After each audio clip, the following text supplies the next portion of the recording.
Maintenant, la séance. I will now call this meeting to order. Welcome to meeting 94 of the Standing Committee on Official Languages of the House of Commons, and pursuant to Standing Order 1083 and the motion adopted by the committee Wednesday, September 2023, the committee is resuming its study on federal funding for minority language post-secondary institutions. Now, I will skim through some of the reminders that we have when it comes to holding these hybrid meetings on Zoom. So please wait to be given the floor before you turn on your mic. And we are all used to the procedures. We've done all the sound tests and everything is good. So in this first panel of our committee, I'm going to invite, or rather welcome, people who have already been with us. Ms. Liane Roy, who is the President of the Fédération des Communautés Francophones et Acadiennes du Canada. And we have from the beautiful province of Nova Scotia, Mr. Alistair Surette, who is the President and Vice Chancellor of University Sainte-Anne. So as you know, we give you each 5 minutes for your opening remarks. After that, we go into a question and answer period, and every political party will get to ask questions. I'll be very strict with the timing. This way we'll be able to get in 2 full rounds of questions and answers. So we're going to start with Ms. Roy. You have the floor for 5 minutes. Please go ahead. Mr. Chair, distinguished members of the committee, good afternoon. I would like to start by thanking you for inviting us to appear before you today. And as you know, the FCFA is the national voice of 2.8 million French-speaking minority Canadians in 9 provinces and 3 territories. In 2021, the FCFA became the co-organizer of États généraux sur le post-secondaire francophone en contexte minoritaire. This major national consultation exercise, which we conducted jointly with the Association des collèges et universités de la francophonie canadienne, was necessary given the precarious situation of our post-secondary institutions. So it was important to find coherent, systemic, and sustainable solutions to consolidate this sector, which is so important to the Canadian francophonie. The FCFA became a co-organizer of this event, because colleges and universities are much more than the educational institutions. They are places where the Francophone community lives, where French is spoken, and where young people learn about Francophone leadership, and where research is conducted for the benefit of the Francophonie. In short, when we consider support for post-secondary education in French, we need to look at it holistically in all the ways in which colleges and universities contribute to the vitality of the community. I could spend hours and hours describing the wealth of testimonials we gathered during this event. I could also tell you about the interruption that too often occurs in the continuum of French language education that comes between secondary and post-secondary levels. The advantages of small institutions like Université de l'Ontario Français or Université Sainte-Anne. The immense value of international students, not just within the walls of the college or the university, but in their host communities, is of a very important scale. And the FCFA attaches a great deal of importance to the completeness of the Francophone post-secondary education offer, which would come from an increased collaboration between institutions. The sheer volume of information gathered and the sheer size of the final report we launched with the ACUFC in the fall of 2022 speak volumes to the importance of the importance that the Francophonie places on French language post-secondary education and the multiple roles played by colleges and universities. And of course, you will not be, I won't rather surprise you by saying this, that one of the major components of the survival of these post-secondary institutions is funding.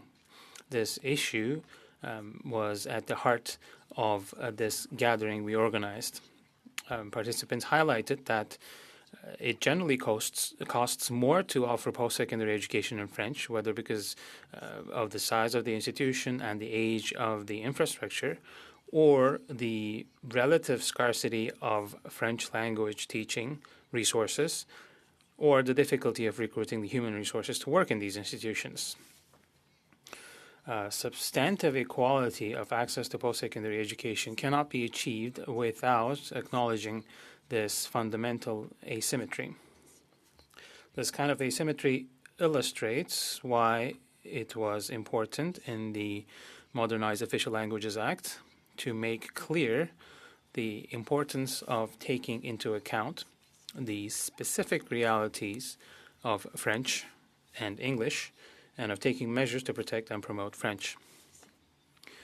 If we want to achieve this substantive equality between the two official languages, then the government must take into account the realities of our communities and provide the resources to ensure that every Francophone who wishes to pursue a post-secondary education in French can do so without facing obstacles that a student from the majority would not have to overcome. This does not mean a French language university or college in every community, but we could think, for example, of mobility grants for Francophone students in 10 seconds, please. Sure. To study in French, or levers for funding partnerships in the provision of programming. So 2 recommendations. The federal government should implement a tool to track all its investment in post-secondary education in Francophone minority contexts.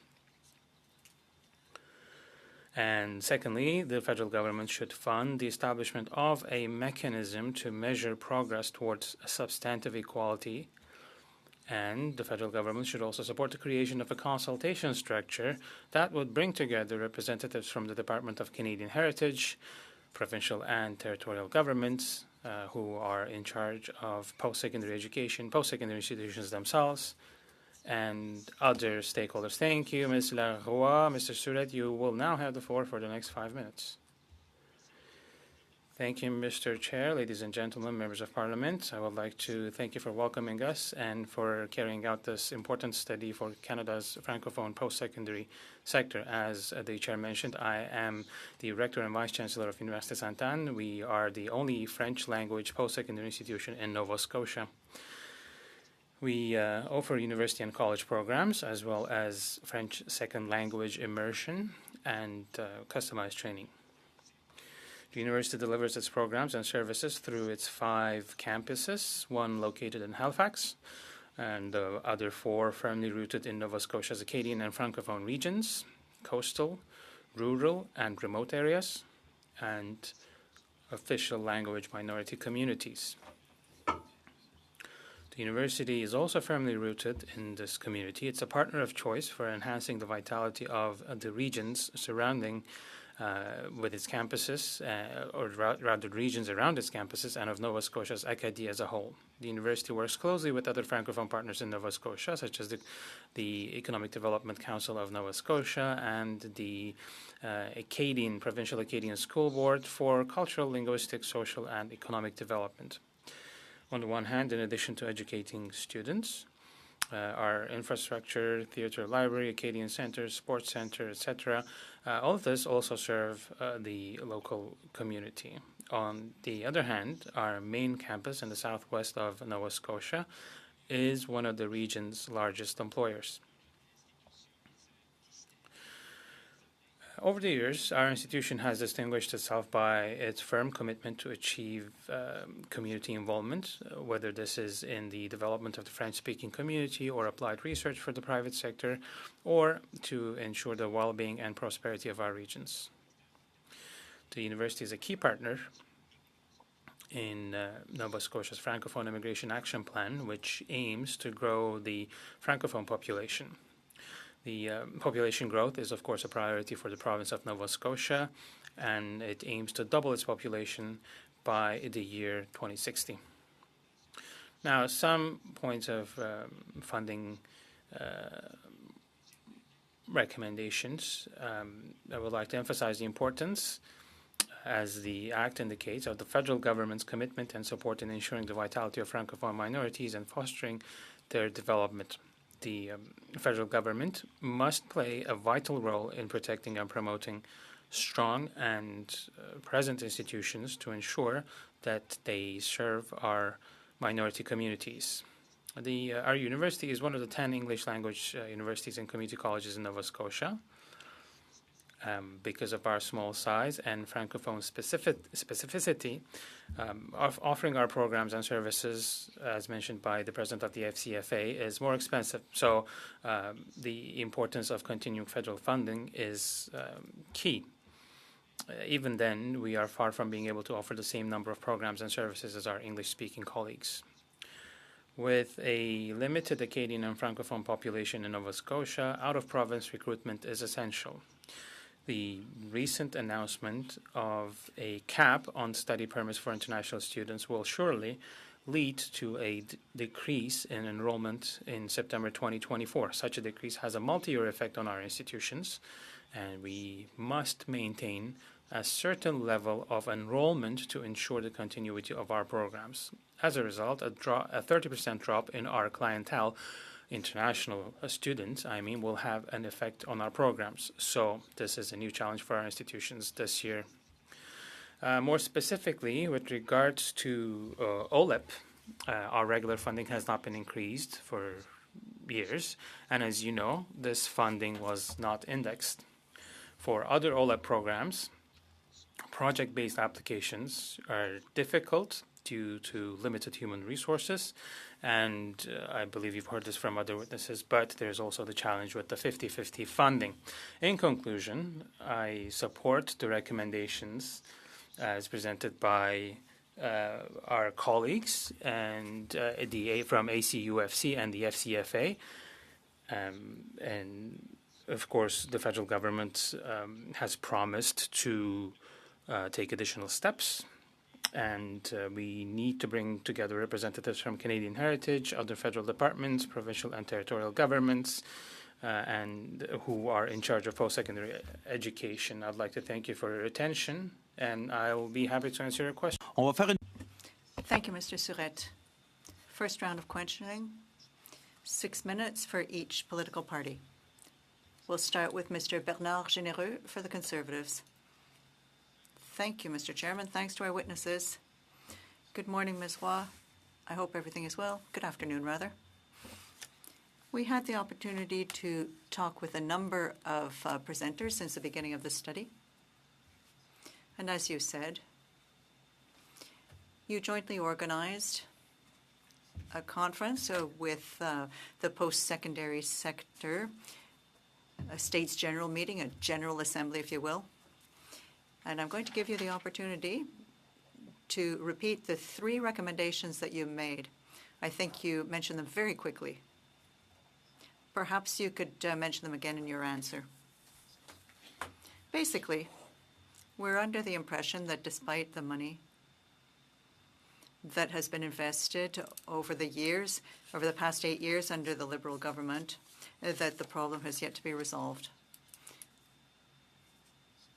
I would like you to explain to me why it is that with all of this new money that was given to the Francophone community in Acadia, why is it that this facet of it all didn't become more functional or produce better results? So you have the floor, but first of all, I would like you to repeat the 3 recommendations that you made. Thank you very much, Mr. Généreux. Yes, the 3 recommendations that I made earlier, very quickly, are the following.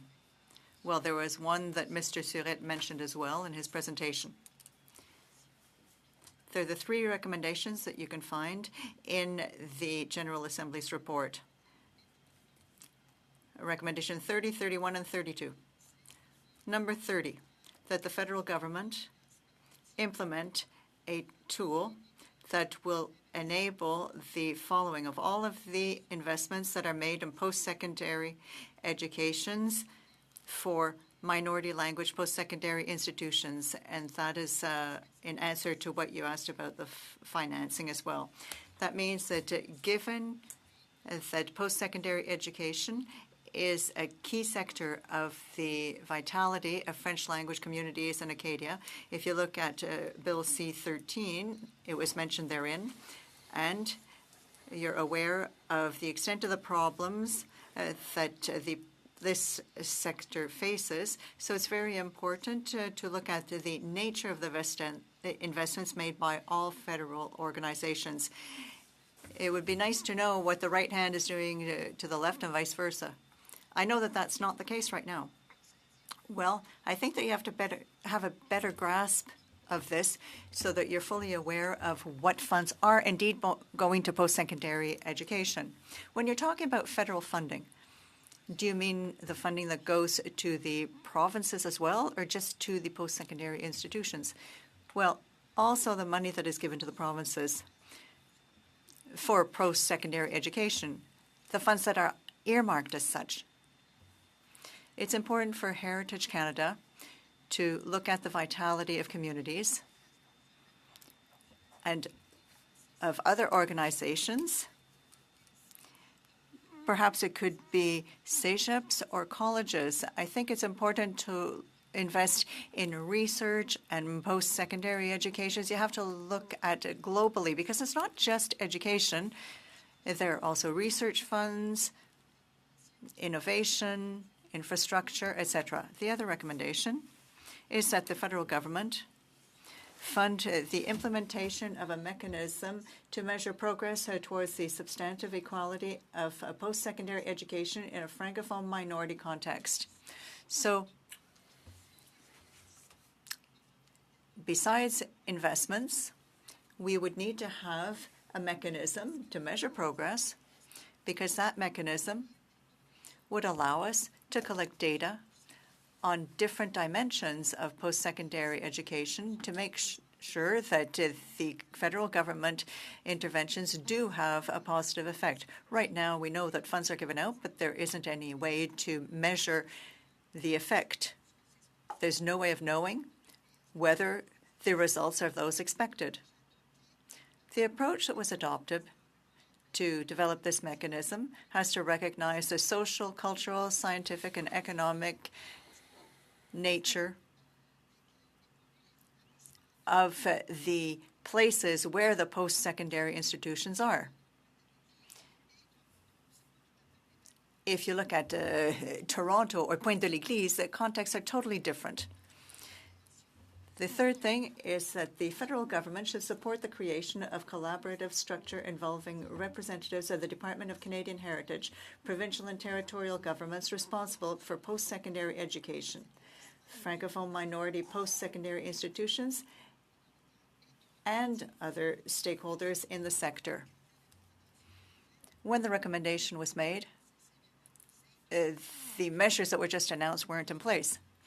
So we need a structure whereby if there are specific files, we have to look at what other stakeholders have to say about it. 15 seconds left. There's a lot of talk about structure. In terms of action, I'm sure that there are going to be further questions on this.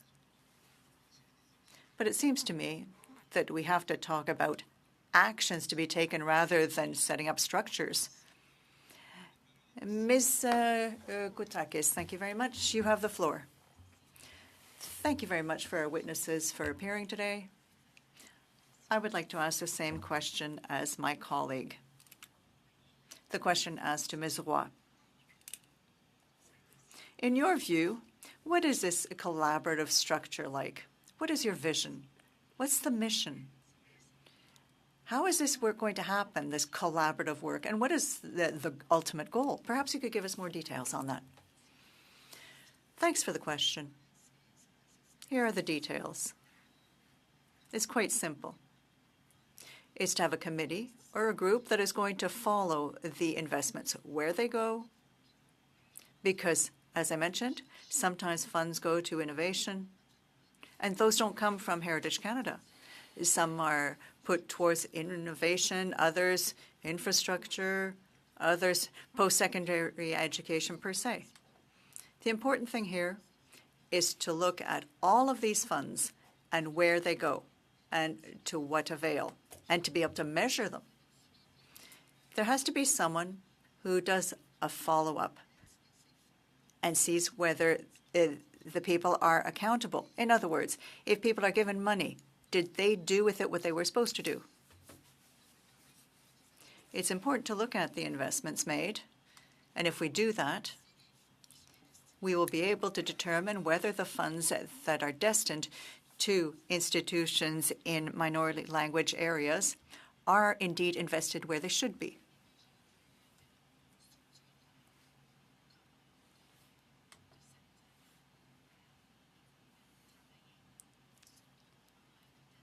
I'm sure you've seen this type of structure work for other associations, and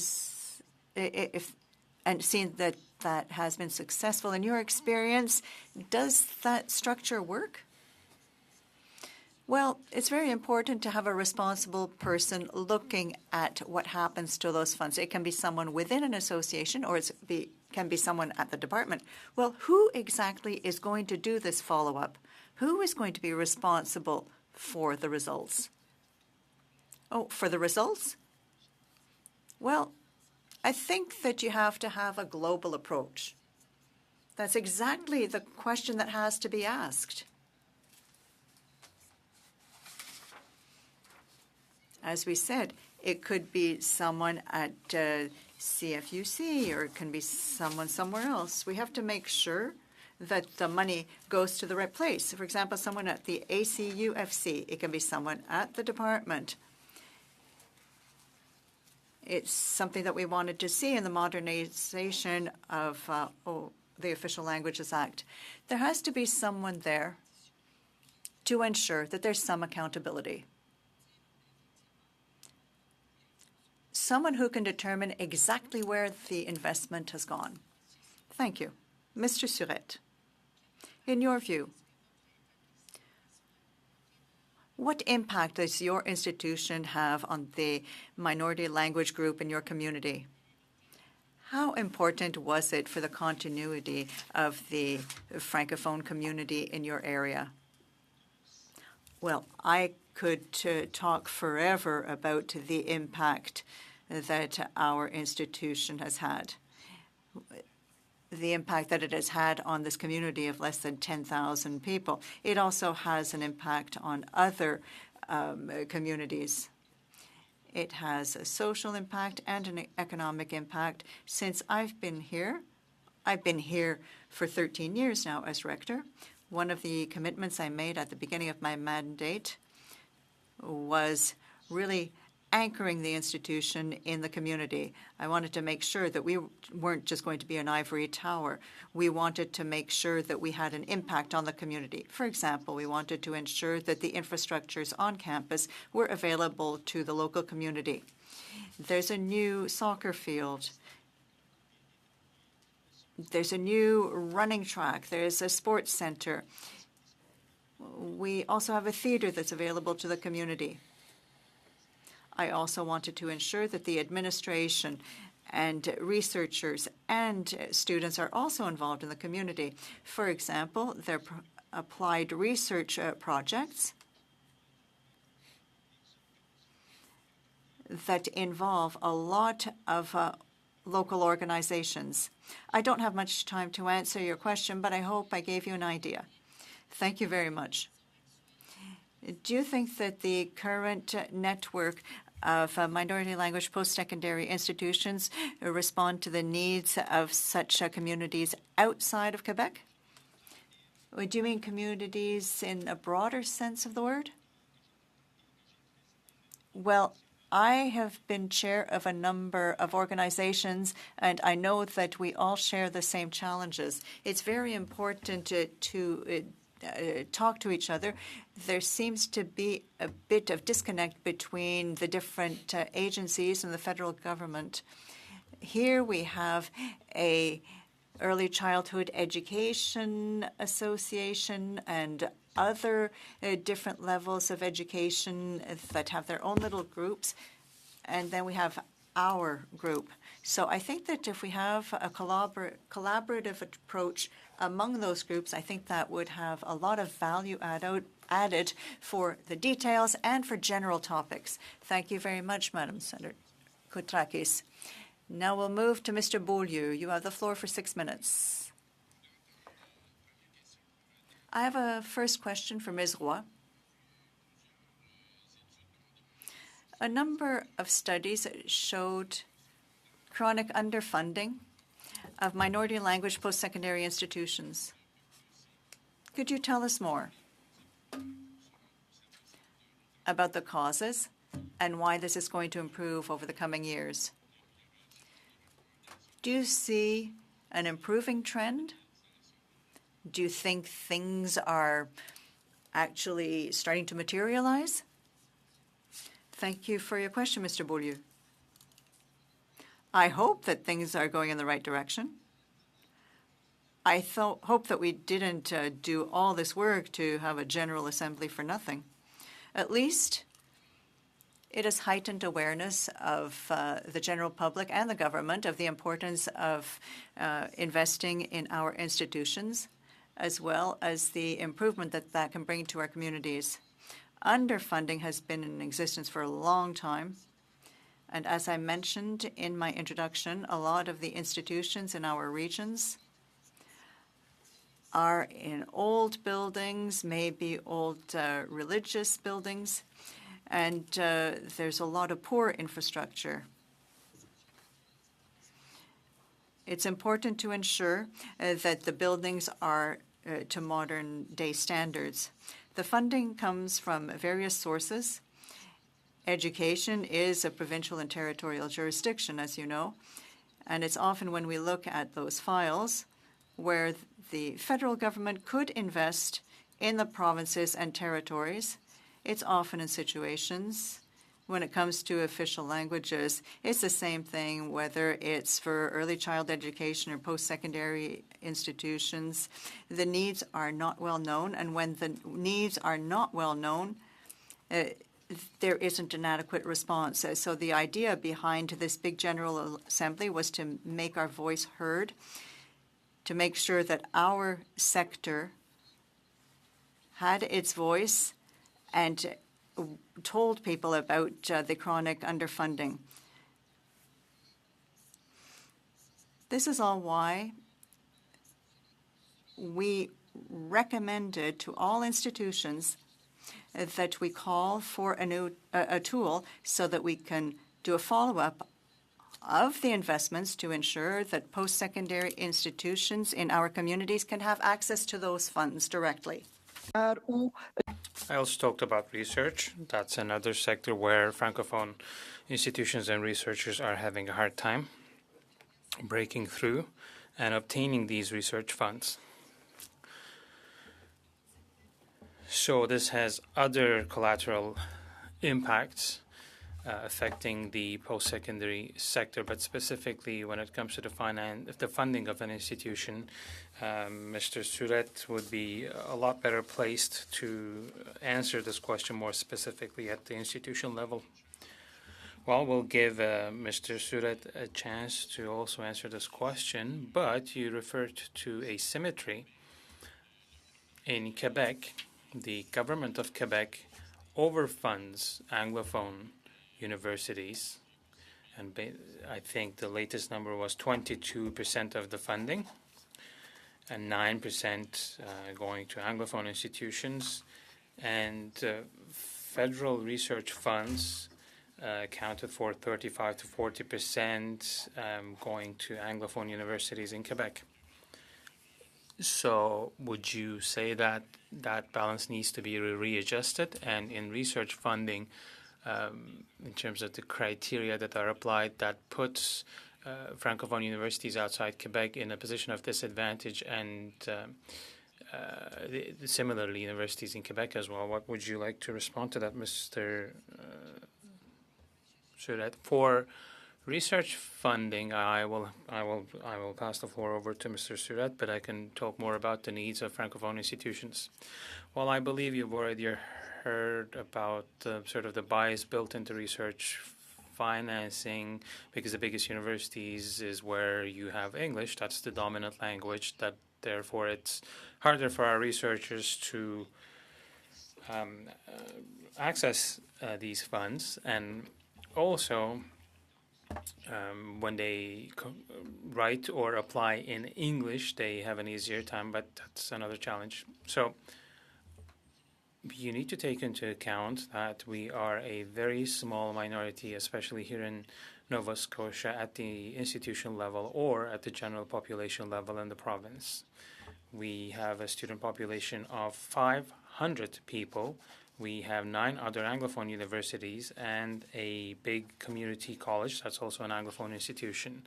So to even get close to equality, substantive equality, is something else entirely, but we will need to create many more programs. And in terms of the funding, yes, we can say that the provincial government underfunds all universities, but in our case, it's even more severe because we cannot offer the services and programs that we want to offer. We cannot attract students if we don't have these programs that are already offered by Anglophone institutions. Thank you, Mr. Suret. We will get back to you when other questions are asked by other members of the committee. But now we're going to Ms. Nikki Ashton from the NDP for the next 6 minutes. Thank you very much, and I'd like to welcome all of our witnesses. My first question will be for Ms. Roy. Of course, the purpose of this study is to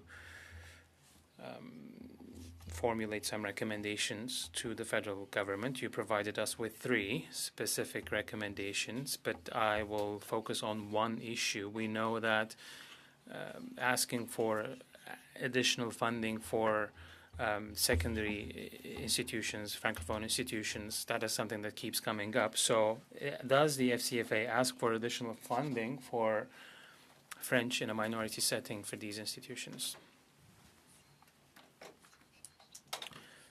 Thank you, Ms. Ashton, for the question, and the answer is simple: yes. We definitely support the demands of the association, ACUFC, and they are asking for additional funding to the tune of $80 million for stable core funding. That is why we support this request of theirs, this demand of theirs. Okay, thank you for clarifying that point. I also would like to underline another issue. So the ties, the relationship between Francophone universities and the communities. We know the importance of Francophone universities in a minority setting is key for the communities. They allow for continuum in education, vitality of the community, and life in French on campus and in the community. So Ms. Roy and then Mr. Suret, could you please elaborate on that and talk about the importance and the central role played by Francophone universities in minority settings? Absolutely. That is exactly why we wanted to take part in the General Assembly for the community component of all this. So these are learning institutions, teaching institutions, there's academic life going on, social life happening, but for communities that are neighboring, and Mr. Rector, Mr. Suret also talked about this, for instance, the University of Université Sainte-Anne in Nova Scotia, is out there for all to see, and then there are also colleges that make a similar impact. Young people take part in leadership practice, and there are all kinds of relationships and ties with the community, and there's a whole continuum that's maintained. All of their facilities are open for charity events, and there are many activities that are offered to the population. So I can also give another example.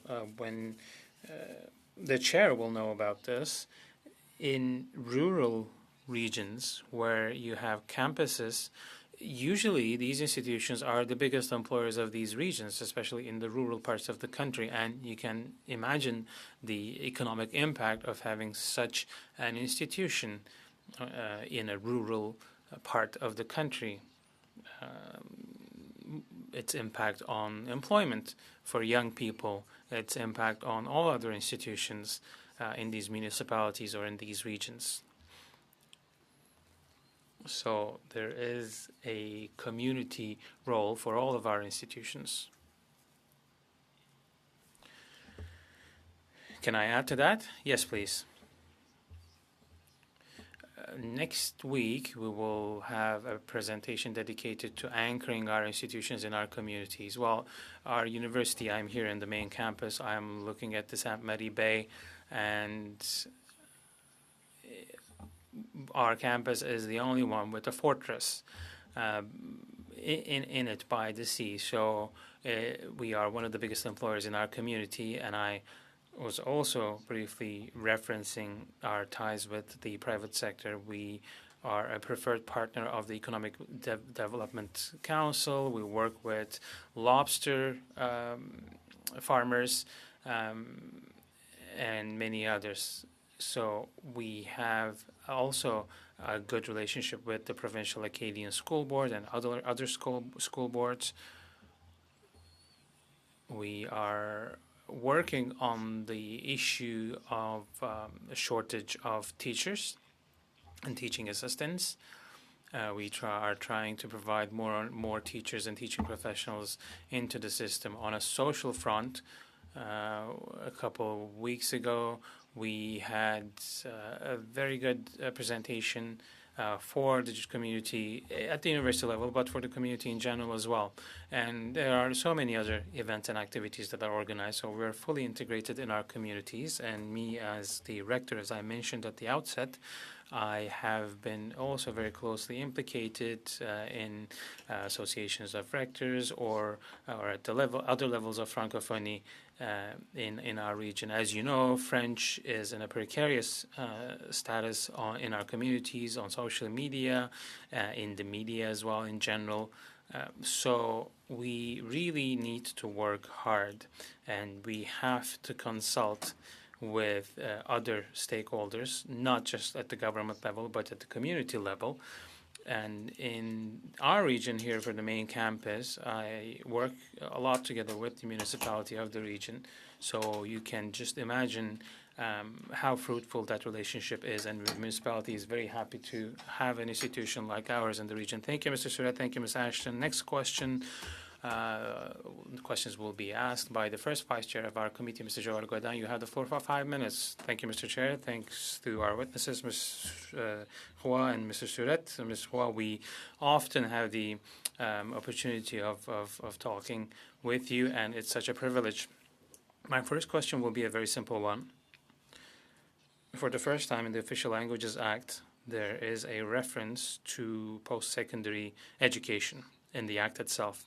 So, Ms. Hua, what new tools do you think this new Act offers to ensure the vitality and the survival of post-secondary education in official language minority communities? Thank you for the question, Mr. Gaudin.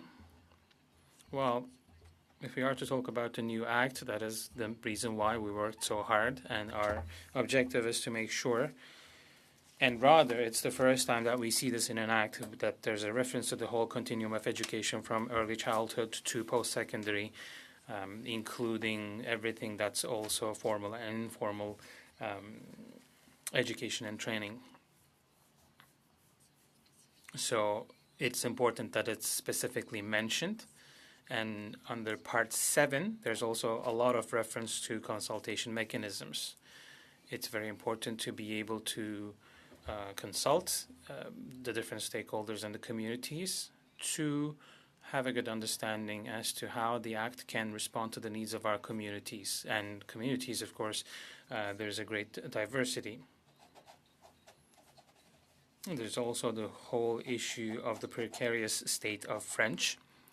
If we want to achieve equality for French, part of the solution, it lies in the post-secondary sector and with labor creation. And that's where you train thinkers and teachers and others. Thank you, Ms. Hua. It's always a pleasure to hear you on these topics, but as you know, we have limited time here in the committee. I understand what you're saying, and you're saying that the Act allows a consultation mechanism, etc. But in concrete terms, are there tools in the Act that will make sure that we can put a stop to the decline of French and ensure the equality of the two official languages? And of course, the more vulnerable of the two is the French language. So this law was enacted a year ago, and does it give you additional tools? And also, the same question goes to Mr. Surette. Ms. Roy, please go ahead and start, and then we'll give the floor to Mr. Surette. Well, the regulation will, of course, clarify many aspects of the Act, and we are yet to have all of the regulations. And we're still talking to all different stakeholders, Canadian Heritage, Treasury Board, to make sure that the regulations to come forward will give us a strong base to implement the Act. When it comes to education agreements covering post-secondary sector, of course, there's an obligation on the federal government to take the necessary measures so that these obligations are referenced, are reflected in the agreements. I can give you the reference in the section. Thank you, Ms. Roy. And with that, let's go to Mr. Surette, and I'd like to hear you answer that question. I'll have more specific questions after. So concrete tools that you have at your disposal since the entry into force of the Act. Well, we do have tools. I don't really know about the concrete part of it, but we are still waiting to get the regulations. When I was in government, that was always also the case. So the devil is in the details, and we have to wait and see. But we have seen encouraging signs. There are means and tools in the Act that we will be able to use to improve our institutions. And post-secondary institutions have received funding from OLEP. That's a plus. That's very, very positive for our sector. Have we received enough? No. But at least this is very promising. Quickly, please, Mr. Surette, because I have other questions in quick succession for you as well. Well, very quickly, the more you can specify the role of the provinces and territories and the federal government, the better it will be. Because it is so piecemeal. As clients, it's difficult for us to really navigate between the provincial and federal organizations and see which funding comes from where. Now, between 2010 and 2024, would you be able to give us some numbers, please? The number of Francophone students, number of Francophone programs in both years, and foreign Francophone students in 2010 and 24. If you could send those numbers to our clerk, that would be great. That would help us in our work. Thank you, Mr. Surette. The next questions will be asked by the most timid member of our committee, Mr. Sanson. Thank you very much for your presence this afternoon. Much appreciated. Your work is extremely important. I think this is the first time that we have carried out such a study. So congratulations to Mr. Beaulieu for starting this. It's important to talk about preschool and education thereafter, and I hope that's part of our entire study. First of all, I'd like to say that the Act recognizes the post-secondary sector, even if it's not in the Charter of Rights as Section 23 is. Progress has been made nonetheless. But here is my question. Are provinces on board with all this? And secondly, Ms. Roy, I would just like to look at your third recommendation, the structure.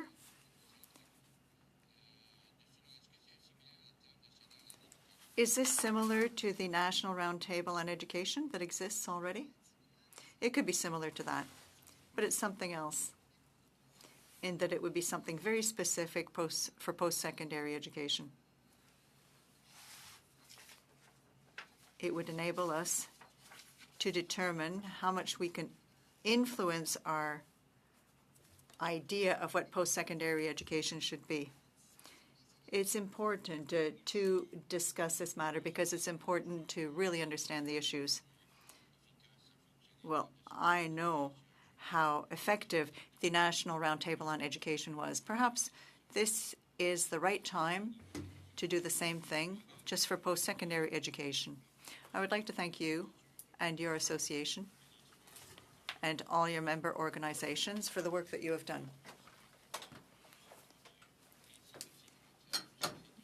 On C31 and C35, because it refers to early child education, which is extremely important. Mr. Surette, it's a pleasure to welcome you today. Again, thanks for your continuous work at the Université Sainte-Anne and your contribution for the institution at the provincial, national, and international level. We have worked closely together, and I really enjoyed that. Let's talk about the caps. I know the minister has introduced a strategy to limit foreign students. I know that the discussions in Nova Scotia have been moving forward. I'd like to hear your opinion on that. As for OLEP, you're talking about federal and provincial funding. I know there wasn't any increase between 2005 and 2015, but I hope that there have been increases since. It would be most important.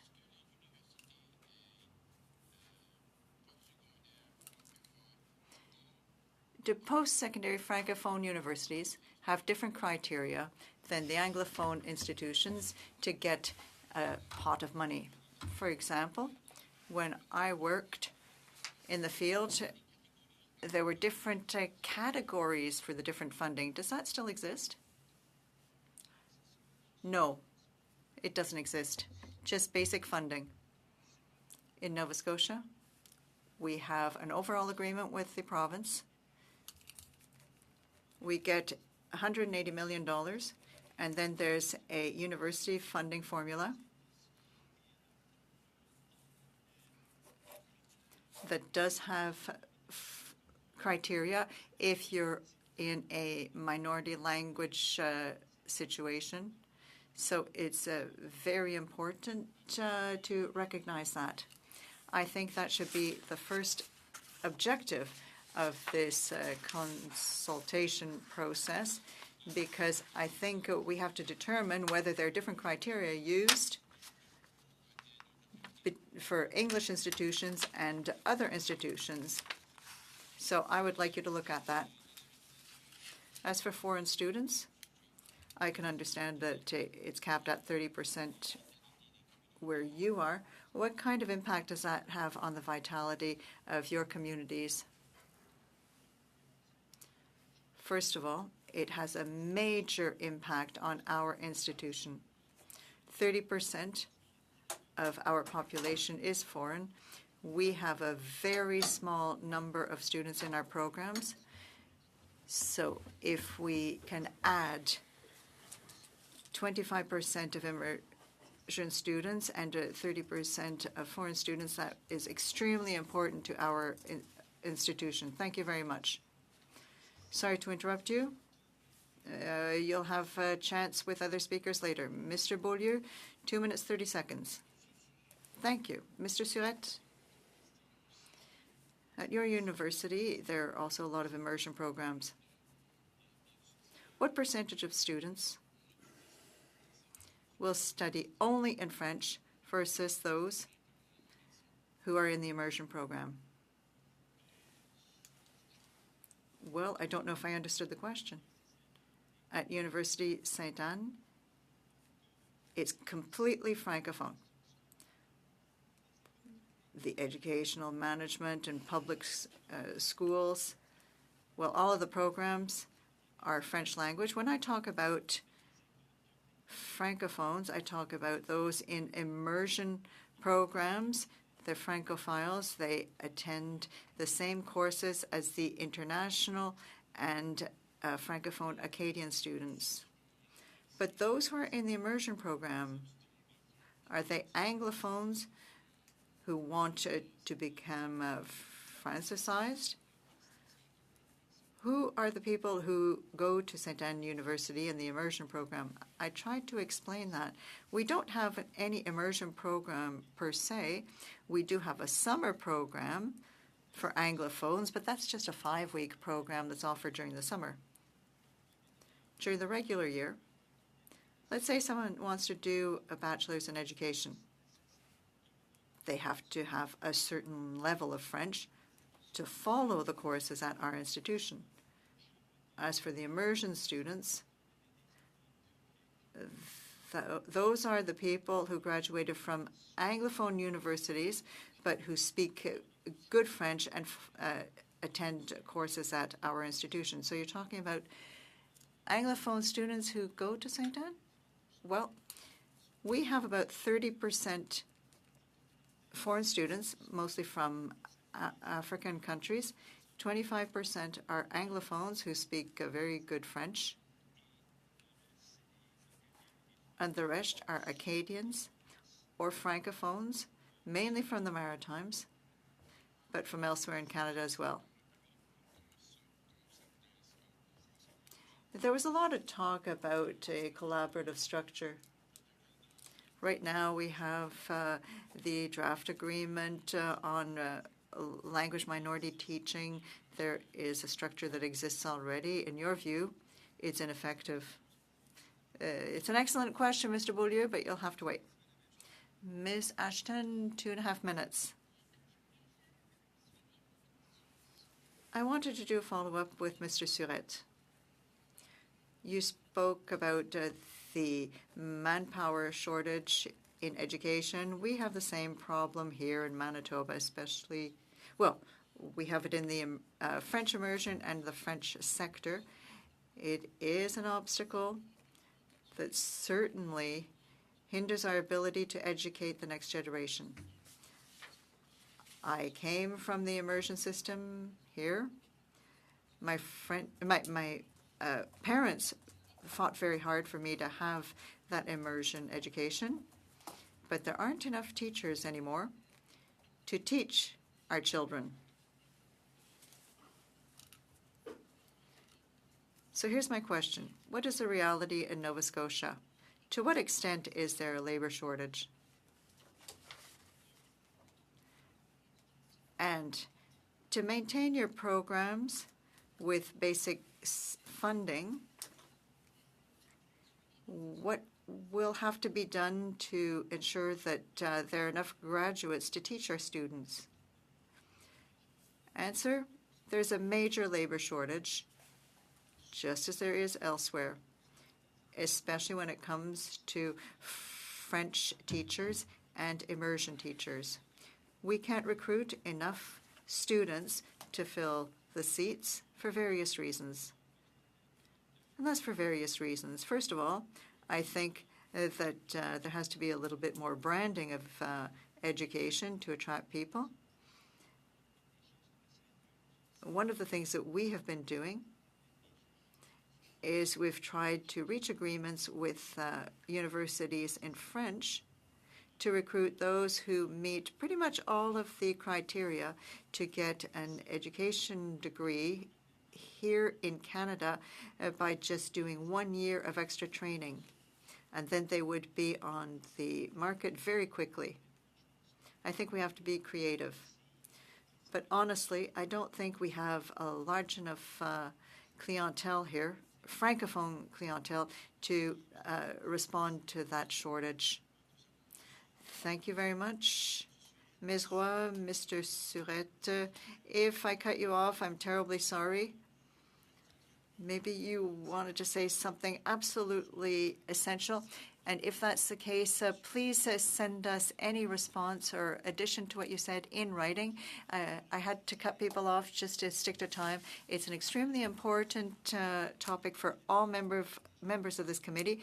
If you have any additional information, please send it to our clerk. And thanks so much for participating in this discussion. So I'm going to suspend our session just for a few minutes in order to invite our next panel to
Nous reprenons notre étude.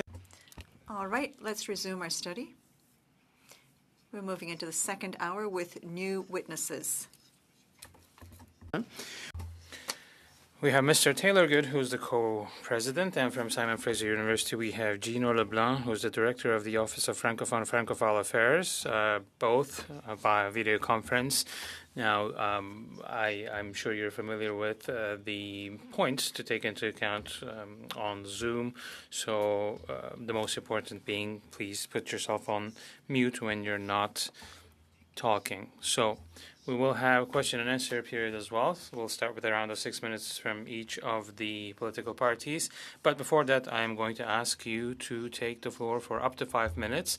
I will be very strict so that we can get 2 full rounds of questions and answers in. So we'll now first go to Mr. Good. You have the floor.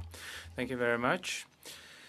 Hello, everyone. Good afternoon. First of all, I'd like to thank you for the invitation to the official Standing Committee on Official Languages.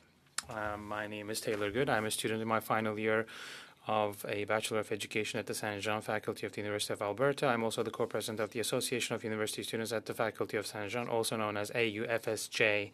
The purpose of our organization is to support students in their post-secondary learning by providing services in French, advocating for their interests, organizing social cultural activities, and promoting cultures of Francophonie and bilingualism. So it's also the responsibility of the AUFSJ to raise awareness of the campus, to help students better integrate into university life, and to advocate on behalf of students with various community stakeholders.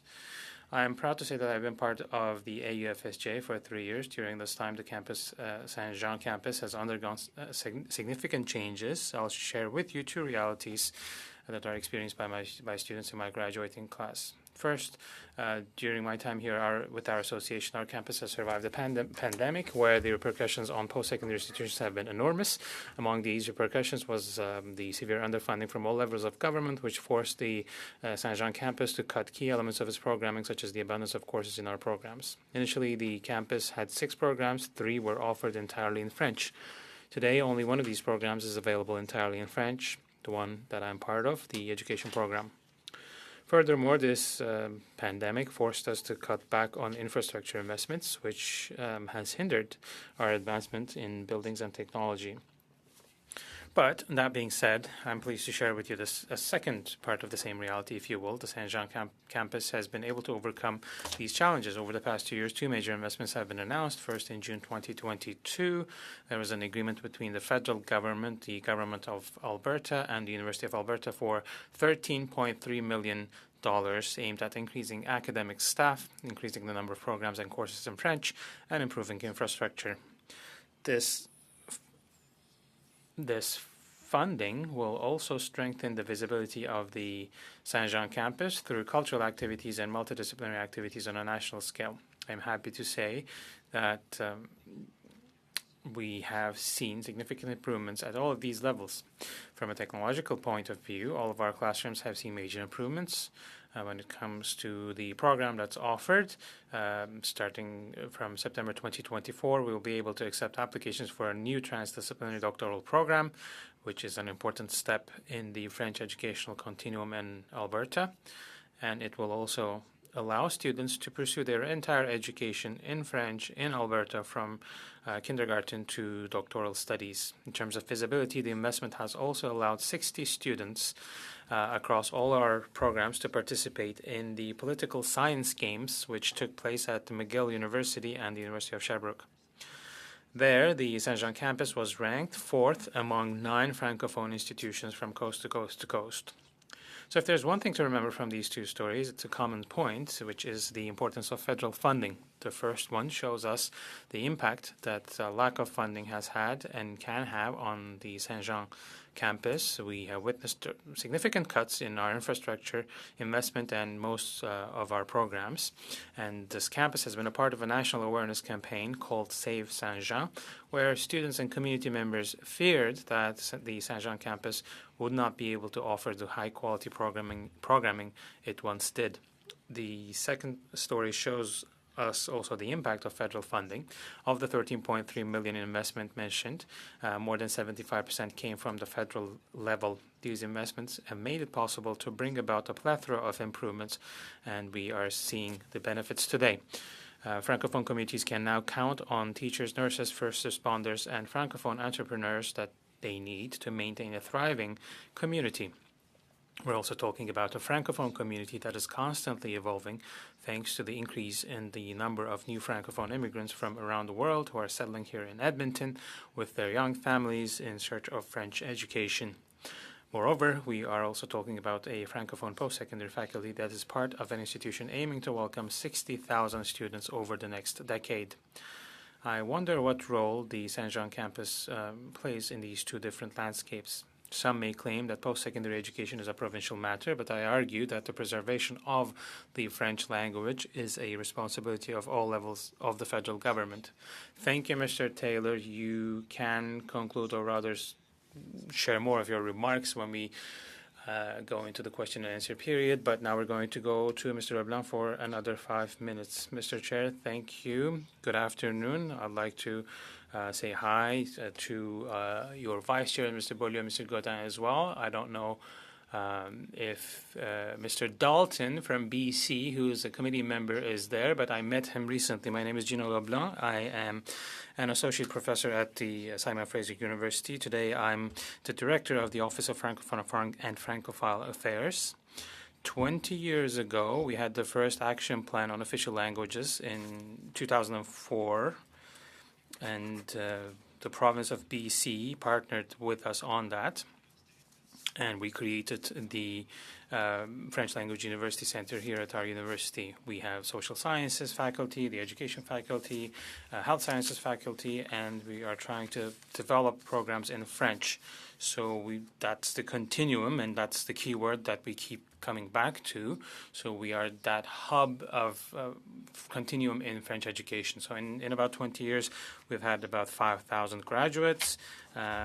We have 200 to 300 students every year who are studying in French in undergraduate, graduate, and postgraduate levels.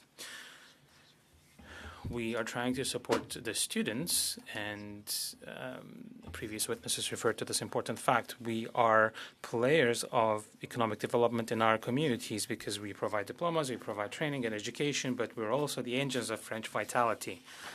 And that is an important objective for the Parliament of Canada, and it's also one of our important objectives here at Simon Fraser University.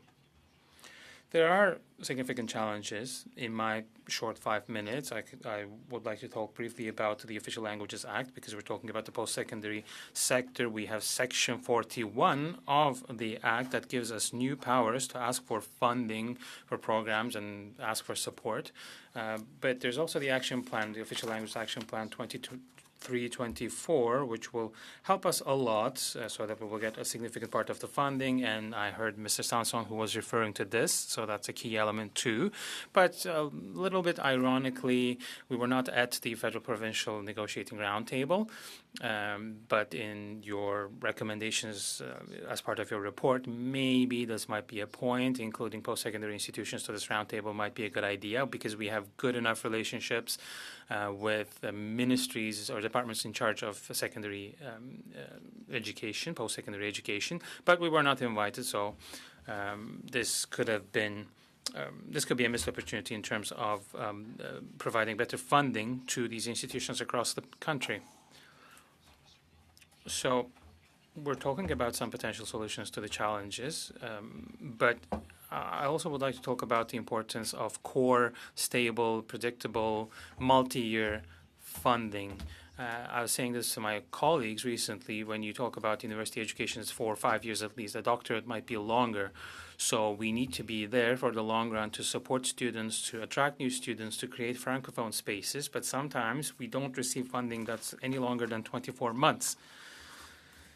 So it really takes a lot of effort on the part of the universities, or just wishing and hoping that it will continue. We keep using the word continuum, but I think we have our work cut out for us to come up with new policies that really underline and support the idea of the continuum from kindergarten all the way to up to post-secondary education. So it might be a good idea for you to look into what the continuum really means. Is it really from just the certain blocks that we're used to kindergarten moving on to all the higher levels, or is it a reference to a round table, or the General Assembly came up with important documents that you can take into account? Simon Fraser University is a member of this organization, so we definitely recommend reading through the recommendations formulated by the General Assembly. So that gives you a national vision.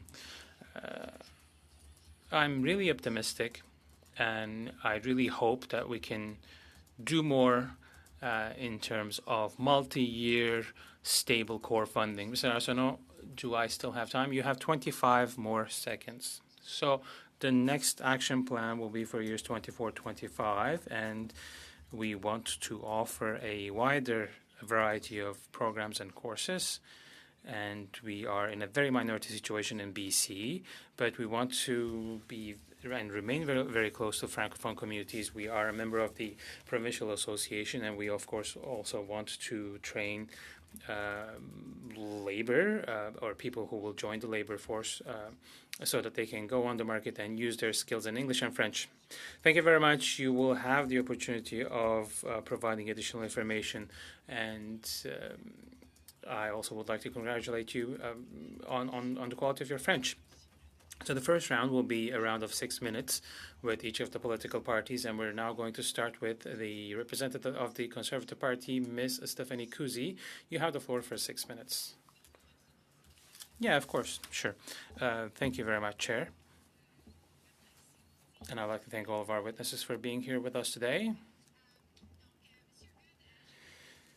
Mr. Good, I'm from Alberta. I'm from Calgary. But we also have a former member of our committee, Ms. Leila Goodridge, who studied at the Saint Jean campus. So some people might have asked the question, well, what do you do with that kind of a diploma? Now she's an MP. So second point, when I get together with your association, or other associations rather, and I've had 2 meetings at least with the organization focusing all on the Saint Jean faculty. So my first question is, what funding mechanisms are used by the university to keep funding its existing programs? It's a very good question. Saint Jean faculty is part of the University of Alberta. So the mechanisms used by the campus to finance and to fund these programs and to come up with its own budget, it's all funding that comes from the University of Alberta, and that's preset. And I've had multiple discussions on the mechanisms used and on how the University of Alberta comes up with its own budget and how that trickles down to different faculties. When we talk about the Saint Jean faculties, these would be the mechanisms of funding. When we talk about investments, it comes from the University of Alberta, and the university decides how to use that money, whether the money will go to the Saint Jean faculty or other faculties. Okay, my second question is, have there been any improvements in these funding programs or transfer payments between the federal government and provincial governments? I'm not really able to answer this question on transfer payments. But what I can tell you is that with the Modernized Official Languages Act, we now finally have a reference in the preamble of the Act to post-secondary institutions, and that's a great achievement, and that allows a greater flexibility to post-secondary institutions in the minority context, such as the Saint Jean faculty. Thank you. Do you have any confidence that this program will increase the French language skills or competency of Canadians in Alberta, what program are you referring to? Well, the programs of the Saint Jean faculty. You mean all programs offered by the faculty? Yes. I believe that the Saint Jean campus is growing and expanding, and the programs are developing. So based on my personal experience, we are feeling the impacts. There is, of course, still a lot of work to be done at the program level so that more can be offered in French and so that international students and local students who only speak French also get the chance to participate in these programs in French. Thank you. In your view, why is it important for the federal government to fund the minority language post-secondary institutions in the West? And I would like to know what you think of that and what level it should be. I don't have the figures before me, but we do know that the Francophone community in Alberta is very strong. If you go for a walk on our campus, you can see that there are all sorts of Francophone communities that use our facilities. It could be for immersion programs or other things. So when you have this in a minority situation, it is important for minorities living in Western Canada have access to that, as it is for people who want to have access to French.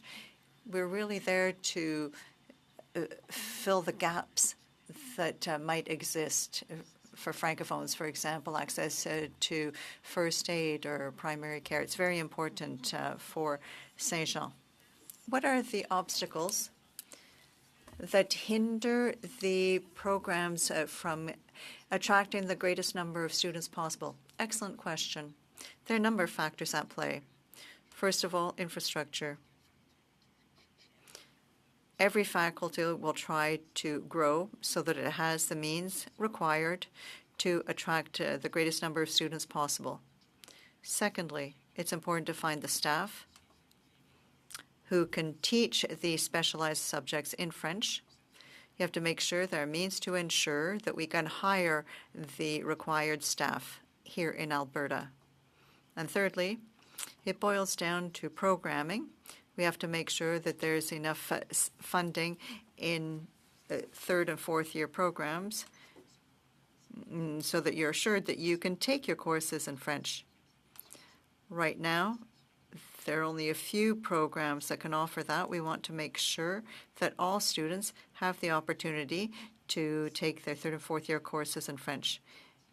If that's not possible, then we might lose those students if those are only available in English. Thank you very much for answering my questions. Thank you, Mr. Good. Mr. Angelo Iacono is going to ask the next questions. Thank you, Mr. Chairman. Thanks to our witnesses for appearing today. My questions are for both the witnesses. I expect short answers. Every year, how much federally sourced funding comes from the federal government for research? Mr. Leblanc? It's very little. How much? The new structure that was put in place enables us to get research funding. But when it comes to the federal government for research in French, I think it's very little. There are research centers, but most of the money goes to Anglophone institutions. Mr. Good, do you have any numbers? No, I don't know. But I can tell you that all of the announcements that have been made have been for infrastructure. Another question for both of you again. How much provincial funding does your institution get for research? Do you mean research in French? Research that is carried out in French on French language communities? Yes. Oh, I'm sorry, I can't answer that question. Mr. Good? From Saint Jean campus, it depends on the institution because the monies are spread out to different faculties, so I don't have those numbers. Are you able to answer the following question? Is there more money given to Anglophone institutions or Francophone institutions? What do you mean by academic revenue? Educational revenue? Well, it's the money that you get to provide educational services, whether it's in English or in French, for research.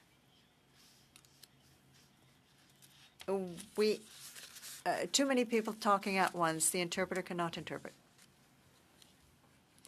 To encourage your teachers to carry out research in French or in English. Do you have that information? Yes.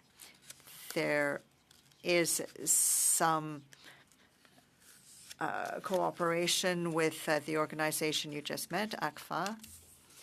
We work with SFU as well. We do know that there is research carried out on health or other fields. Most of that research occurs in English. We have supported it nonetheless. We have had some access to that so that our researchers can do some work at our institutions. I could try to get you some numbers. There is some research being done for tactile information education in French. Are you talking about for Canada, French Canada, or what? Well, we've asked other institutions, how much does the federal government invest in research?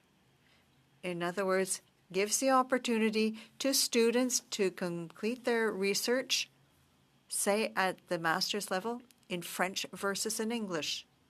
We don't have the amount that is being invested or how much the federal government gives to research in French versus English. If we don't have that information, it's difficult to assess your needs. So federal funding is important, but provinces have to be involved as well. So the federal government has to work with the provincial government to provide funding. Does the province give you less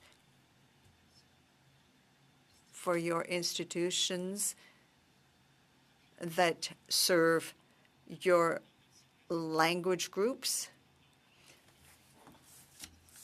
We used to have some cooperation with different groups. Unfortunately, there's a mechanism that doesn't work anymore. I would certainly like the federal government, along with the provinces, to work together. If that's the point that you want to make, I agree with you. But in terms of the federal government providing money for research, there isn't enough work done to support research in French outside Quebec. There has been work done to show there are huge research gaps. Do minority language post-secondary institutions respond to the needs of the minority language groups in Quebec? I would say yes. When it comes to infrastructure, yes. But I would say that there are still challenges for the campus and its students. For example, in translation, right now we're part of an Anglophone university. If there are some courses for foreign students and certain programs, some of them are only available in English. So I think that a lot of the material should be translated to make sure that our Francophone students who don't have the English language skills get their education in French. I think that is essential. Thank you very much. Then we're going to have the next questions coming from the Bloc Québécois. Mr. Beaulieu, 6 minutes. Thanks to our guests. My first question is for Mr. Good. We know that in Alberta, there was some legislation that banned French language education for generations. but there was nonetheless a great deal of assimilation of Francophones in Alberta. Does the Alberta government recognize that phenomenon? Is there some type of compensation that is being made? To a certain extent, yes. The Alberta government recognizes its obligations and the role that it has to play to amend past errors. If the government continues to be involved in consultations and in events that enrich Francophone culture in Alberta, that would be good. How can you explain the fact that in 2020, following financial measures taken against the Saint-Jean faculty, we know that that's the only post-secondary, Francophone post-secondary institution in Alberta. I know that they don't have all programs. There are some, but how can you explain those financial measures that forced the ACFA to organize a campaign, Sauvons Saint-Jean, Let's Save Saint-Jean? Why is it that you had to stoop so low? Well, when we talk about that initiative that was done with the province and the University of Alberta, I don't quite know how to answer your question. Maybe you could rephrase it. I find it surprising that the only French language campus in Alberta would have to fight to ensure its existence. In fact, we got a brief showing that underfunding actually threatens French language education in Alberta. To me, that doesn't show that the Alberta government is ready to make amends. When it comes to investing, I would say yes. And I think that in some respects, the student population would be in agreement with that. During that time, especially prior to the pandemic, it was something that was province-wide, and we depended on federal funds to manage our budget. At that time, the measures banned all institutions to use federal funds to navigate the pandemic, if you will. I would add that at that time, provincial and federal investments were not, shall we put it, what we would have liked. And that is why we would like to have some federal funding to allow us to get back to where we were. It may be that the funding will be a constant pillar in our institutions. Now, it was said that in BC, you are not able to meet the demands for post-secondary education in French. Right now, what is the situation? Has it improved? Well, if I could offer more programs, I could attract more people. Unfortunately, there are limits, though. I would love to offer criminology, science programs, but I don't have the money for that. We do what we can in the field of social sciences, as I said earlier.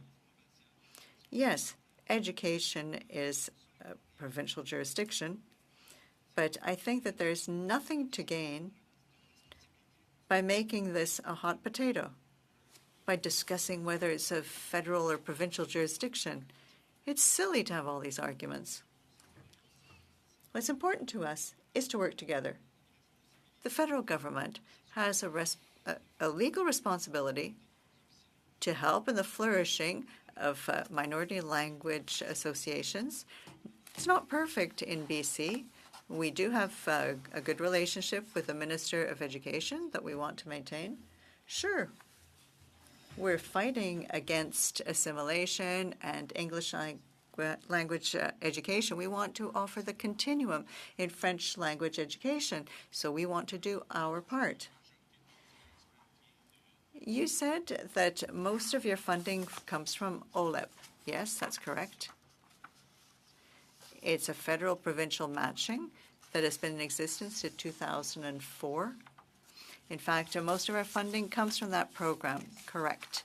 Thank you very much. Last questioning now, 6-minute round. Start with Ms. Ashton. You have the floor for 6 minutes. Monsieur le Président. Thank you very much, Mr. Chair, and welcome to our witnesses.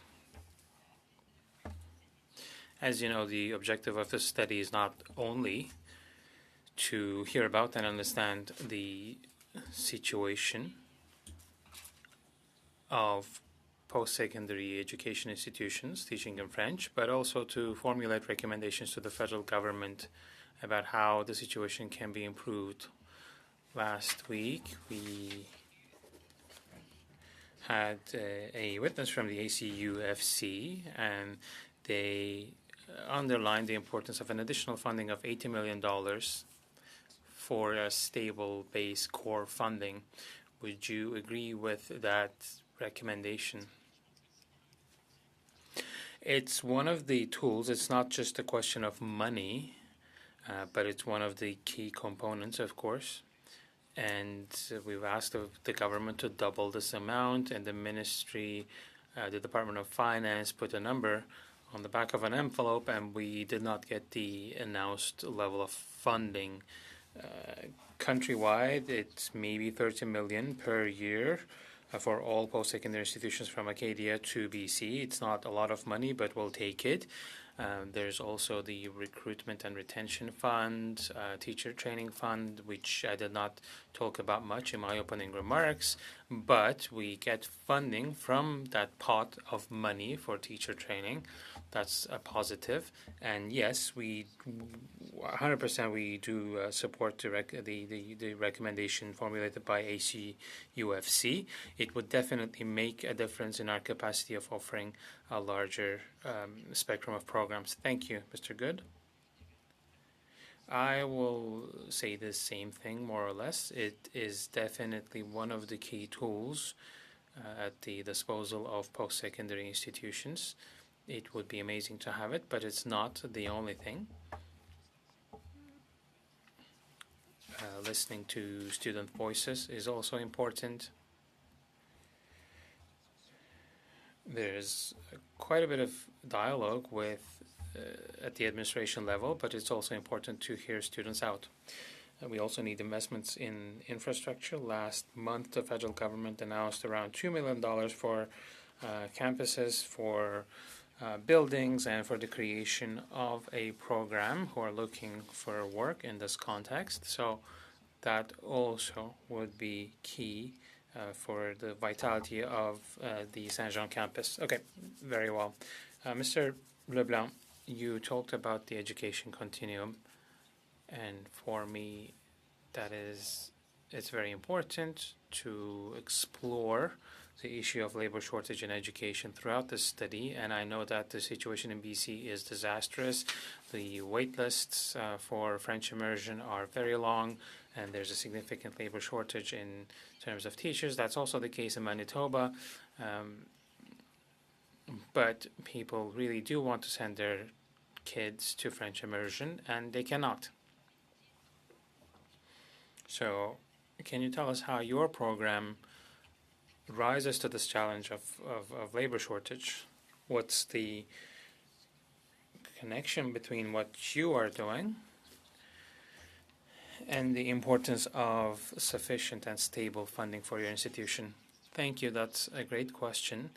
In BC, I don't know if you had other witnesses from the province, but we have 55,000 students in French immersion. It's not nothing. It's almost 10% of all students, English mother tongue students studying in French immersion. And we have another 6,500 as a second group as well. So within the school system, we need all of these professions, and we get slots rather, to form teachers. We have about 40 that we are training for the French immersion system. We could do more. Our colleagues at the UBC have a bit more. At the University of Victoria, they started a small program of 6 to 7 students. So it's all about the system. We can train them, but we also then have to be able to retain them. For us, federal and provincial financing goes to the initial formation so that we train teachers, but then we do professional development. Once they are in the system, do they really have the systems to work in French? Do they have the pedagogical material? Do they have the curriculum that is sufficiently developed in French in BC? And do the priorities of the Department of Education, can they really be materialized in French? Well, with resources from the provincial government and the federal government, with this pot of money, we can support that whole structure. We see this at the international level as well. There's a training program whereby we hire people from Europe, in the hopes that they will move to our province. They do this in Acadia as well. Saint Jean faculty also is doing that. So there are a whole range of strategies. Ms. Ashton, we had a minister who was saying that tomorrow morning they could hire 250 people and everyone will have a job. That's such as the need. Thank you, Mr. Leblanc. Thank you, Ms. Ashton. You only had 6 seconds left. Now we're going into another round of questions, 5 minutes, and we're going to Mr. Mark Dalton for the first round. Thank you to our witnesses, Mr. Leblanc and Mr. Good. You represent institutions that are dear to my heart. My father studied at the Saint Jean campus in the 40s. I have 2 sisters and 1 brother who also studied over there, nieces, so a lot of family who studied at the Saint Jean campus. And I have 2 diplomas from the Simon Fraser University, so it is very important for me. And my daughter did the BAF program, and she was really impressed. So BAF and the institution, the Simon Fraser University, are very important for our Francophone community. Mr. Leblanc referred to 50,000 students in immersion. How many? 55? Okay, 55,000. It's gone up by 10%. So it's really impressive. It's essential that this progress continues, that it doesn't end after immersion. Mr. Leblanc,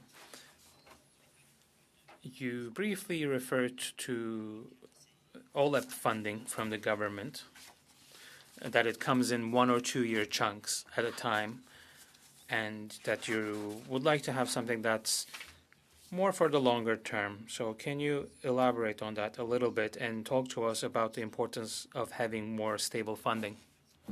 Thank you for the question, Mr. Dalton.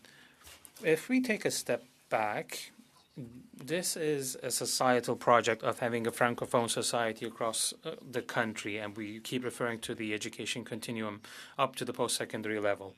And 20 years ago, we started with funding, with OLEP and with the action plans, but offering an undergraduate program, it's at least 4 years or maybe 5 years, a master's 2 to 3 years, a PhD 3-4 years.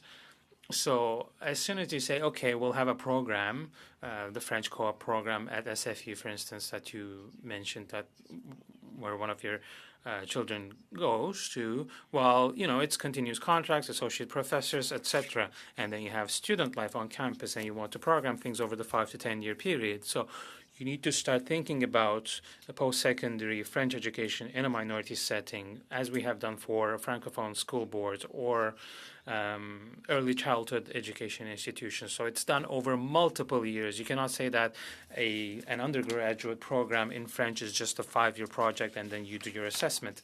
So for us, and I referred to this, it really takes dedication, a commitment from the SFU. Well, it's the 15th of April, and I've run out of funding 2 weeks ago. I don't have money, OLEP money or other money, because the fiscal year ended.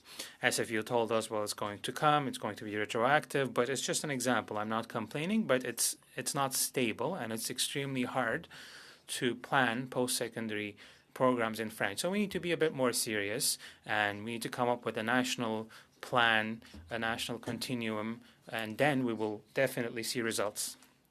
Thank you. Well, historically, we've had a shortage of French as a second language teachers or immersion teachers. So the number of students, is it going up? Do you have the capacity? So if you can talk to us a bit more about that, and if you can also talk about the importance of foreign students, international students for your program. Well, if the question is for me, I'll also let Mr. Good answer, but it's there are slots that are given to us by the province in terms of the number of students we can accept. This year, it's a bit more. With the pandemic, we had a rough patch, and of course, the profession of teaching needs to be given more value for English and for French. I've seen numbers from all post-secondary institutions. We're now picking up the trend, and we had a lot of attrition. We were losing a lot of teachers in French and Anglophone programs. They did not want to keep going. They felt isolated. So we need a 360-degree approach to make sure that these people remain in the system in French programs. But with more resources, we can definitely do more. There is a shortage, but we don't have sufficient capacity to form enough people at the post-secondary level in French.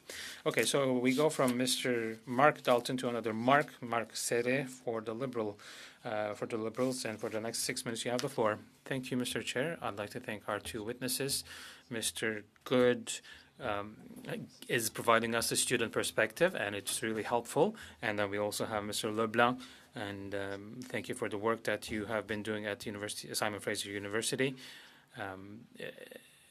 It's very important when we refer to the Francophonie across the country.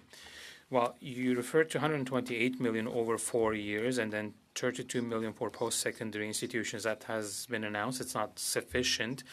Starting from 24-25, we'll probably have the first recommendation of all committee members here will be to increase this amount, and the government's funding will go up to hopefully 80 million, which again will not be sufficient, but at least it's a start. Mr. Leblanc, you talked about recruitment in the 5-year action plan. 4.1 billion was the number, and that's twice the money that's been available since 2015. And there are also $30,000 scholarships to encourage students to study in French. So my first question will be for Mr. Leblanc. You referred to the 80 million funding, and of course that's clearly necessary. But the second recommendation, you mentioned that you were not invited to the negotiating table, you were not a member of the round table, that there wasn't sufficient consultation with all stakeholders. So can you tell the committee a bit more about that?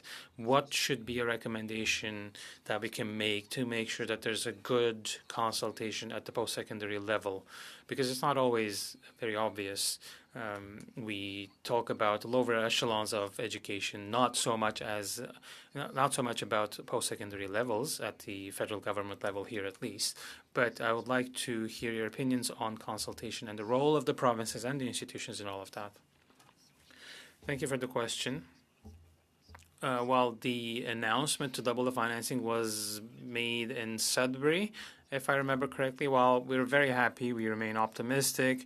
We hope that the Treasury Board will revise the number up.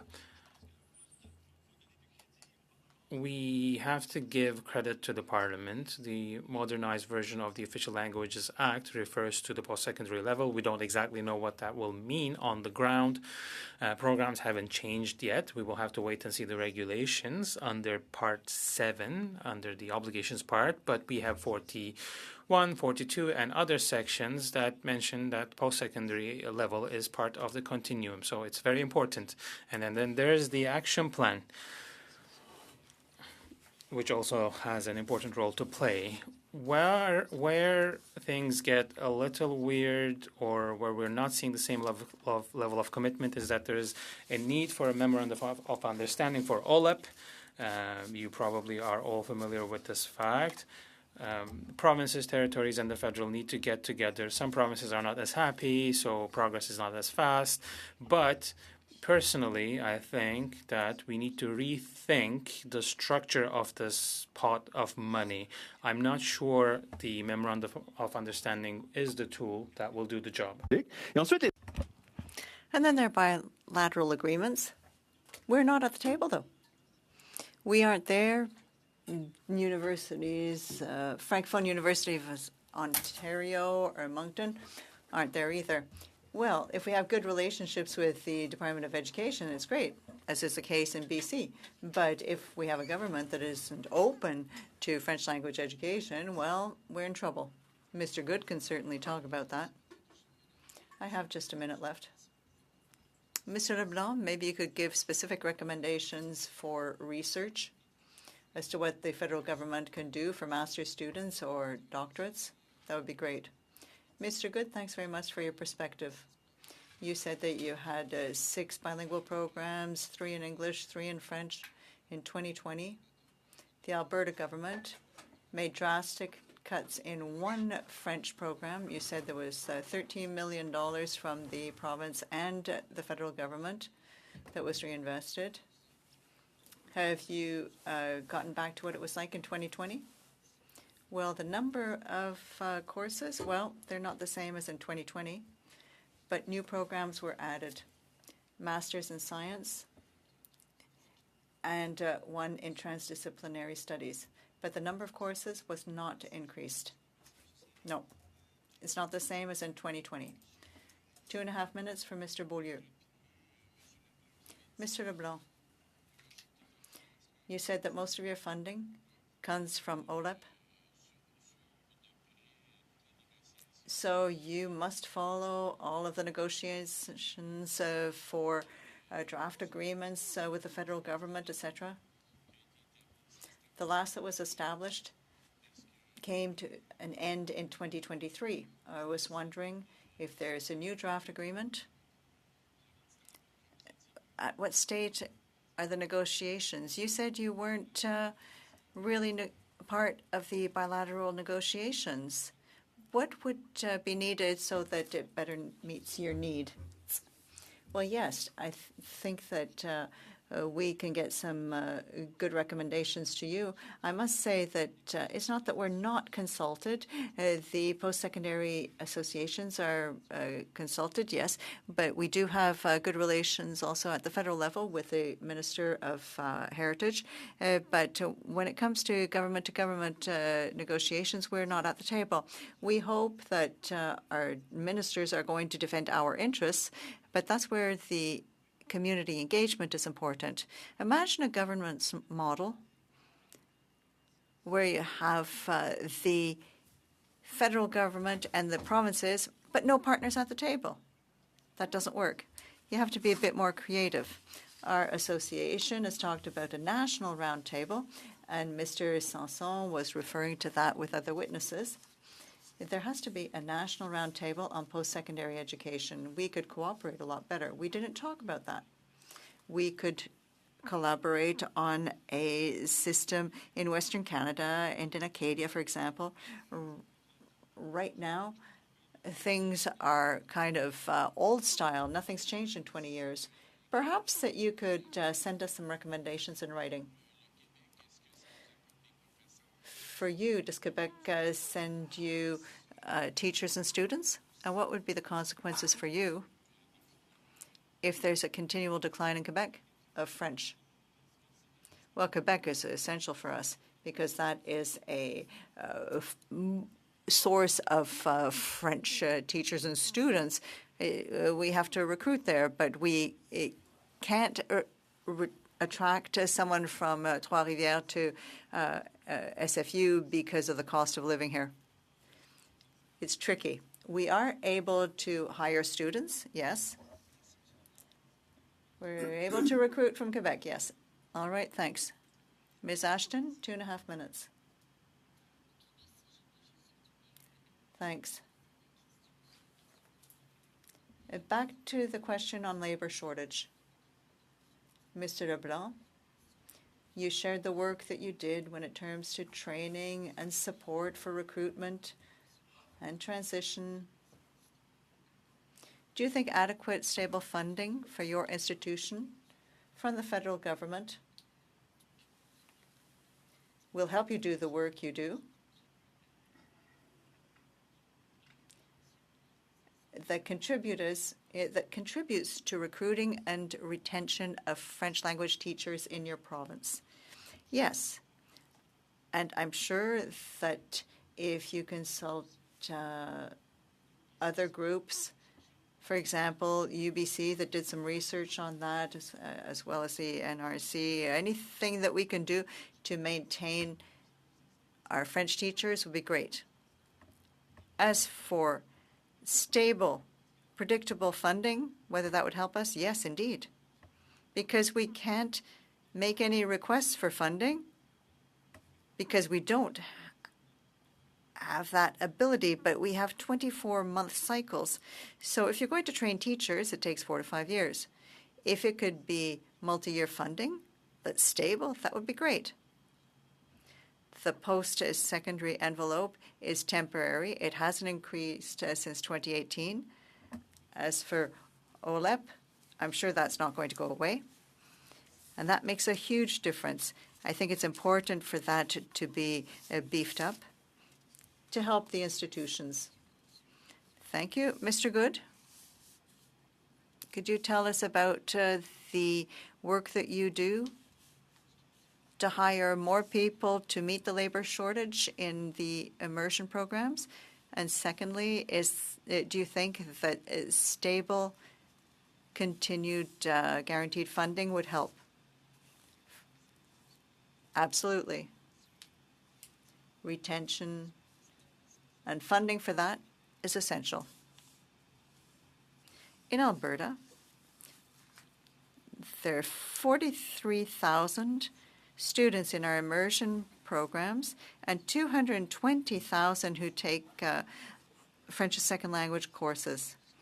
So it's really a problem of transition from elementary to high school. It's important to have a spot for those who want to become a teacher. They have to have that opportunity. We have to have the funding for that. Thank you, Mr. Good. We have about 3.5 minutes for Mr. Godin, for 3.5 minutes. Thank Mr. Chairman. My question is for Mr. Leblanc. But I'll take the opportunity to thank Mr. Good for his excellent French. And it's wonderful to see people like you speak such good French. You are also very familiar with this file. Congratulations. We didn't talk about access to early language education all the way up to post-secondary education. Last week, there was talk about foreign students. If we don't have the foreign students, do you think that the number of students who are interested in studying in French at SFU, is that a big enough group? And do you think that if there's a reduction in French students and foreign students, will that have an effect on you? Yes, of course. There have been emergency meetings on that in the last few days. The most annoying thing in this decision was that a new Official Languages Act has just been passed, as well as a new action plan. And now we have a minister who introduces measures that are going to be harmful for Francophone institutions. I found it really galling that he would say some things that he did. These international students are very important. In Acadia, stretching all the way to Western Canada. And we are actually looking at a lot of instability because of the cap that was imposed. All heads of post-secondary institutions were caught off guard. I mean, it's nice to announce new legislation and programs, but when that came down, we were shocked. Does this have a real impact? Let's say that, well, let me ask you the following question. Do we have enough people here in Canada to take the place of foreign students? If I'm not mistaken, there's a labor shortage in your institutions.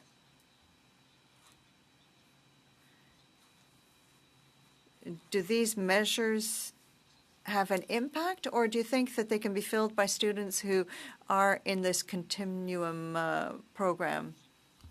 I'd like to hear your views on that. Have you explored the possibility of recruiting at the secondary level to get students to study at your institution next fall? BC is an immigration province. The Francophones aren't producing enough babies. We have to rely on immigration.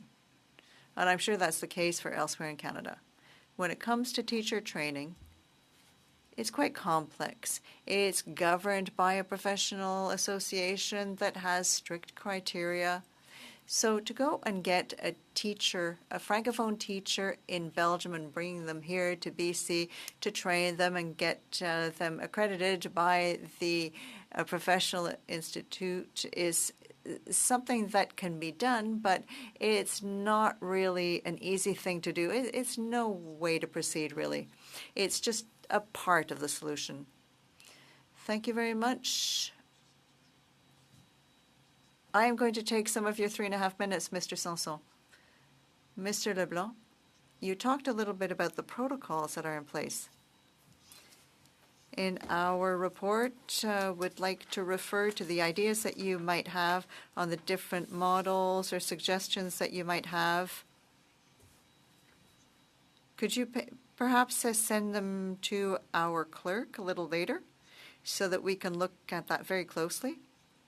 Very often, universities talk about basic funding, but they don't know where it's going to come from. Is it just the federal government? Is it going to go through tripartite agreements, or is it coming directly from the provinces? We don't know what your proposal really is. What do you want this committee to do and include in our report? And Mr. Good, I know that you're really on top of things. Perhaps you could add your grain of salt to this. It would be greatly appreciated. Mr. Sanson, you have 2.5 minutes. Thank you, Mr. Chairman. You did steal some of my time. Anyway, that's okay. After all, Mr. Chairman, you did raise a few points I wanted to raise. You talked about the continuum and the fact that it wasn't just at the school level. And there was reference to OLAP and funding. I appreciate your comments because in 2005, I became Director General of Francophone schools in Acadia, and I was told it's like meat schlag. It takes 7 provinces to agree, so there's no chance of creating discretionary powers. But you did mention the bilateral relationships and the fact that it's important to work well with the provinces. I don't know if I understood you correctly, but in 2016-17, the Fédération des Conseils Scolaires came up with a strategy for French language education. And within that strategy, there was an obligation put on the provinces to continue their consultations on the priorities of the institutions before developing their plan, because there were questions on consultations, and now they are forced to have consultations to determine the priorities, to determine the course of action in a new OLEP. I was wondering if that is actually occurring, and if not, we should review that, because that was an access point for provinces and territories. In the case of BC, things are going well. I'm not going to speak on behalf of Ontario and Alberta, but I know that it's a bit trickier there. We have been at the table throughout the process. It's not just a question of an afternoon's debate. I would say the same thing. It's not that simple here in Alberta, especially since the Francophonie Parliamentarian Secretary was abolished, and that person was always at the table. So I fully agree with my colleague. Thanks to our witnesses. Before closing, I would like to say that our supporters are here. Mr. Deltel and Maguire have been here at our meetings. Mr. Good and Ms. Koutrakis, you said that there was someone who had gone to your institution and actually MP, and there's one who actually became a Minister of Official Languages, and maybe there are others as well. So there's a message for you, Mr. Good, who's in his last year of this. So I would like to thank you very much for coming. It was a very interesting discussion for us. Please take time to send us in writing the important information that you have to share with us. It would be very important for us in the drafting of our report. Thank you very much to everybody, and this meeting is now adjourned. Thank you.